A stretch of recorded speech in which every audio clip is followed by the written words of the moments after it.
घर में मकड़ा का जाल ज़्यादा हो रहा है, बहुत ज़्यादा हो रहा है, तो समझो वास्तु का प्रॉब्लम होगा। दूसरा, किसी गैर आदमी को बुलाओ जो कभी आपके घर आया नहीं, 5 मिनट बैठा हो, उसको बोलो कैसे गंध आ रहा है।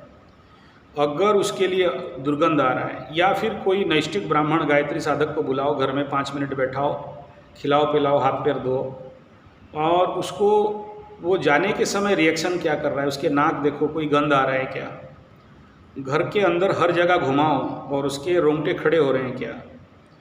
तीसरा ये है कि घर में रात को सोते समय किसी भी प्रकार के अननेचुरल साउंड्स आ रहे हैं क्या। चौथा है, घर में जो सामान जहाँ रखे हो बिना किसी का छुए बाई चांस डिस्प्लेस होना, इधर उधर चले जाना, या फिर वहाँ खराब हो जाना। नेक्स्ट, लाल चींटी, काला चींटी, बड़ा चींटी जिसको जंदा बोलते हैं, उसका निकल रहा है क्या। घर में किसी भी फर्श के ऊपर पानी जमा होकर रह रहा है क्या। नेक्स्ट है, घर में जिस जगह में आप रहते हो आपको किस कोने में जाके बैठने का इच्छा हो रहा है, इसको देखो। अगर अग्नि कोण में, यम कोण में आपका खिंचाव है तो समझना वास्तु का समस्या दे सकता है। जिस घर में आप रह रहे हो उस घर में घुसने से आपको भागने का इच्छा होता है या रहने का इच्छा होता है। घर में घुसते ही आपको आनंद मज़ा मस्ती आता है या मन डाउन हो जाता है, दुखी हो जाता है। घर में आते ही बुढ़िया आपका बीबी बजर बजर बजर बजर करके दिमाग खाती है या शांत रहती है। जो भी खाना बनाते हो, कहीं खाना रहते रहते एक रात के अंदर ख़राब तो नहीं हो जाता। नेक्स्ट है कि घर में ज़्यादा से ज़्यादा छिपकली, घर में ज़्यादा से ज़्यादा मकड़ी मकड़ा, कॉकरोच, इस प्रकार के कीड़े मकोड़ों का तादाद अहेतुक बढ़ रहा है क्या। आपके घर में कलर फेड होना, छाले पड़ना, घर का पलस्तरा सीमेंट गिर जाना, घर में फाट होना, ऊपर से नीचे की ओर फटना, या पूर्व से पश्चिम की ओर फटना, या उत्तर से दक्षिण की ओर फटना, ये सारे लक्षण बनते हैं कि घर में आपके किसी ना किसी प्रकार के दोष हैं। नेक्स्ट है, जहाँ पूजा करते हो उसके घर के सामने अगर पानी जमाव कहीं से थोड़ा बहुत भी, सीमेंट है, पक्का है, मार्बल है, मोजाइक है, लेकिन पानी अंदर जाके रह जा रहा है, आपको पता नहीं चल रहा है। ये सारे लक्षण, मैं कम लक्षण गिनाया, और भी बहुत सारे लक्षण हैं।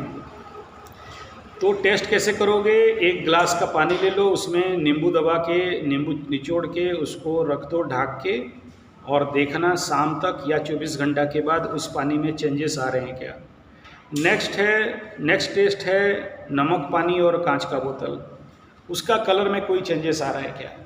नेक्स्ट टेस्ट है आटा ले लो, जौ का या गेहूं का आटा, एक लोहे का थाली में उसको पूरा कागज़ जैसे प्लेन कर दो, और उसको रात को दिया जला के, बाहर दिया जलाना है, और उसको कोई मिट्टी का घड़ा में उसको ढाँक के रख दो, और उसमें कोई जा नहीं पाए आसपास, उसको रूम दरवाज़ा बंद कर दो। सुबह जाके चेक करो कोई भी स्पॉट वहाँ दिखाई दे रहा है क्या।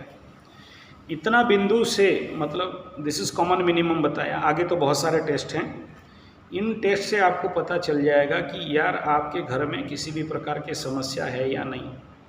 नेक्स्ट है, जिस घर में जाने के बाद आपका आर्थिक स्थिति डाउन हो रहा है, जिस घर में आए दिन एक्सीडेंट होता है, जिस घर में आए दिन झगड़ा होता है, जिस घर में बैठते ही आपको कई प्रकार के शब्द सुनाई देते हैं, जिस घर में रहते हो और आपका मन अशांत होता है, जिस घर में घुसते हो और वहाँ पर आपको किसी न किसी प्रकार के एनर्जी का अटैक होता है, रोंगटे खड़े हो जाना, नेगेटिव थॉट्स आना, बुरे सपना आना, ख्याल बुरे बुरे आना, और कभी कभार ऐसा लगना कि उस घर में चल रहे हो और बाएं दाएं तरफ कोई आके खड़ा हो गया है, बिना फालतू का, बिना हवा में पर्दा का हिलना, और कुछ गिर रहा है कि कुछ पड़ रहा है जैसे शब्द आना, बेड बिस्तर तकिया से स्मेल, गंदा गंदा स्मेल आना, रात को सोए हो बेड बिस्तर हिल जाना, रात को सोए हो कोई पैर टान दिया, कोई कपड़ा टान दिया, कोई थप्पड़ मार दिया का फील होना, ऐसे बहुत सारे लक्षण हैं। इन लक्षणों को पहले देखो, उसके बाद जाके घर को दोष दो, वरना घर को दोष मत दो, ठीक है। और देखो कि घर दक्षिण मुखा तो नहीं है, घर दक्षिण मुखा है, पूर्व के तरफ डाउन नहीं है, पश्चिम के तरफ डाउन है, या दक्षिण की तरफ डाउन है, मतलब उसका जो छज्जा है डाउनलाइन है। ये सारे लक्षण अगर हैं तो फिर थोड़ा सा चिंतन करना विषय होता है, क्या मुझे इस घर का कोई रिफॉर्मेशन करना है, वास्तु करेक्शन करना है, या फिर इसमें और ऐसे क्या करना है, वो वास्तुविद को बुलाओ, देखो। वो यहाँ से तो मेरा जाना बहुत दूर है आपके लिए, ठीक है। या फिर आप वीडियो वगैरह करके मेरे पास भेजो। और लेकिन अभी तो मेरे पास टाइम नहीं है, और मैं थोड़ा सा प्रेशर में हूँ। 20K होने के बाद मेरा प्रेशर भी ज़्यादा बढ़ गया है। मैं फुर्सत होगा तो मैं देख के बताऊंगा। अदरवाइज कोई भी वास्तुविद हैं बहुत सारे, मैं जानबूझ के ये काम सब नहीं कर रहा हूँ क्योंकि अपने कुंडली से ही फुर्सत नहीं मिल रहा है।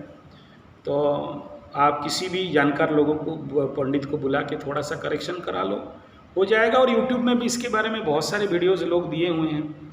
मैं भी कोशिश कर रहा था, लेकिन मैं देखा कि अपने काम पे फुर्सत नहीं है, फिर वास्तु के अंदर कहाँ से घुसूँगा, ठीक है। तो हाँ, तब तो समस्या रहेगा। और एक चीज़ देखना कि घर में जो फर्ज बनाए हो, मतलब ग्राउंड पक्का, जो नीचे का रूम क्या बोलते हैं, ग्राउंड बोलते हैं ना, जिसमें चलते हो, वो अगर मिट्टी के नीचे कोई डेड बॉडी या हड्डियाँ या इस प्रकार के कोई भी अवशेष या कोई डाल दिया है, तो वो देखना वो प्लेन नहीं रहेगा, कहीं ना कहीं से थोड़ा सा उबड़ खाबड़ हो सकता है, कलर में चेंजेस हो सकता है, क्रैक हो सकता है।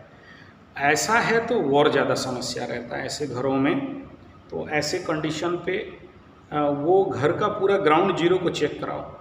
नेक्स्ट है घर का गुनिया बनाना। गुनिया मतलब ईस्ट वेस्ट नॉर्थ साउथ से कितना डिग्री एंगल 90 डिग्री से कितना भगा है। अगर 36 डिग्री से ज़्यादा भगा हुआ है ऐसे कंडीशन पे, तो you are in problem. 36 degree के अंदर है तो उतना ज़्यादा प्रॉब्लम नहीं है। तो उसको 0-0 कॉन्साइड करने के लिए घर को बैलेंस करना पड़ता है। दक्षिणावर्ती शंख चाहिए, और थोड़ा सा कौड़ी बोलते हैं वो चाहिए, और ये सबको मिला के फिर उसमें थोड़ा सा साइंटिफिक मैथमेटिक ज्योमेट्री होता है। करीब 3.5-4 घंटा लगता है ये काम करने के लिए। घर के ऊपर सूता बांधो, नीचे सूता बांधो, ईस्ट वेस्ट नॉर्थ साउथ को निकालो, फाइनल करके फिर 0-0 कॉन्साइड करके वो शंख को उतना डिग्री में डाल दो। जो दक्षिणावर्ती शंख है उसका निकाल के, मतलब east west north side 360 degree के निकाल के 90 डिग्री 180 डिग्री का डिवाइड करके उसको घर के नाभि जहाँ पर है उसके थोड़ा सा आगे या उसमें भी उसको रख के लाल मंदार फूल, लाल कपड़ा डाल के उसको सेट कर दोगे, ये सारा समस्या दूर हो जाएगा। देखो, पहले तो आपका कुंडली को मेरे को सही से भेजो। आपका कुंडली इज नॉट करेक्ट, ठीक है। अगर पुराना कुंडली आपके पास है, कहीं छुपा हुआ है, तो उसको निकालो, या फिर हाथ का पीक वगैरह भेजो, कपाल का और पैर का फोटो, ठीक है। तो इसके अनुसार क्या है कि शनि का 7.5 का जो एंड पार्ट होगा, मतलब और 1.5 साल बाकी है, उसके बाद तीसरा, मतलब आज चंद्रमा से तीसरा में शनि जाएंगे, वो टाइम जोन रहेगा आपके लिए। और अभी अक्टूबर के बाद ही राहु थर्ड में आ रहा है, पूरा चेंजेस करेगा मकर राशि वालों का, ठीक है। बड़े राजयोग है। तो अक्टूबर के बाद से अगर आपका सही प्रैक्टिसेस है, सही साधना है, और जैसे बोल रहा हूँ 1008 माता काली का आहुति हर अमावस्या में करना चालू कर दो रात को, तो देखना कि ये सारा समस्या अपने आप दूर हो जाएंगे। मध्यरात्रे माँ काली पूजा।